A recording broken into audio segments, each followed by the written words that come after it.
Salut YouTube! Dans cette vidéo, nous allons voir les fonctions trigonométriques circulaires, donc en rapport avec le programme de terminale. Si tu es en train de regarder cette vidéo au moment où je publie cette vidéo, dans la période où je publie cette vidéo, à savoir les vacances du printemps, donc c'est-à-dire la fin du mois d'avril, le début du mois de mai.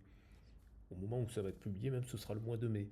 Il est absolument crucial que tu fonces directement sur les annales de sujets de l'année dernière et que tu les fasses toutes. Tu as 19 sujets qui sont intégralement corrigés sur le site de l'APMEP, l'Association des professeurs de mathématiques de l'enseignement public, dont tu as le lien dans la description. Fonce. Là, il n'y a plus le temps de revoir le cours ou quoi que ce soit. Tu dois passer à l'action et manger des exercices matin, midi et soir. C'est très important.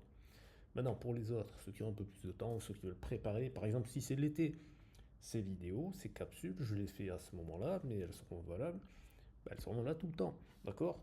Donc, reviens vers elles après le bac pour préparer la prépa, par exemple.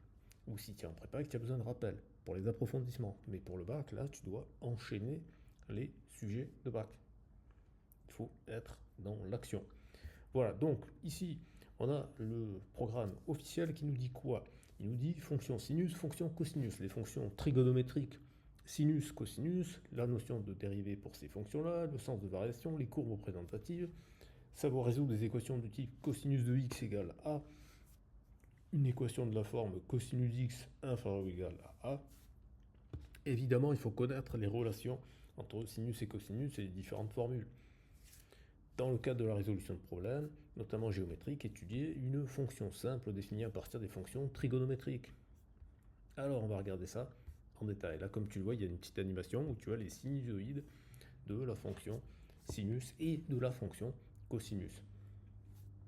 Donc tu as le rappel des programmes et capacités attendues, les valeurs exactes pour 0, pi sur 6, pi sur 4, pi sur 3, pi sur 2, les différentes formules, formule d'addition, cosinus A plus B, sinus A plus B, cosinus 2A, sinus 2A, la dérivée, sinus X, la dérivée c'est cosinus, la dérivée de cosinus c'est moins sinus, attention au signe, parce que quand tu vas dériver plusieurs fois, il va se répercuter.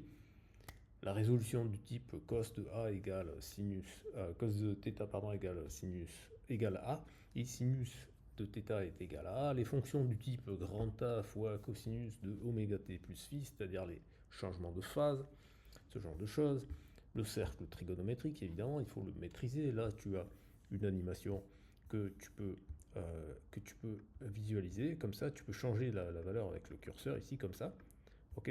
Et tu peux lancer l'animation. Alors, attends, parce que là, j'ai tout cassé. Évidemment. Voilà, stop. D'accord? Donc on peut changer la vitesse de rotation, on peut diminuer la vitesse de rotation et ainsi de suite. Tu as le tableau avec les différentes valeurs, savoir que tu dois savoir les démontrer, ces valeurs. Tu as les rappels des propriétés, à savoir que les sinus et cosinus sont des fonctions qui sont 2π périodiques, ça veut dire que de période 2π. Donc attention, si tu as des modifications sur θ, par exemple si tu as θ sur 2, ce ne sera pas 2π périodique. Tu as la notion de parité, la fonction cosinus elle est paire, la fonction sinus elle est impaire. Tu as un certain nombre de propriétés que tu peux démontrer, notamment lorsque tu dessines le cercle trigonométrique.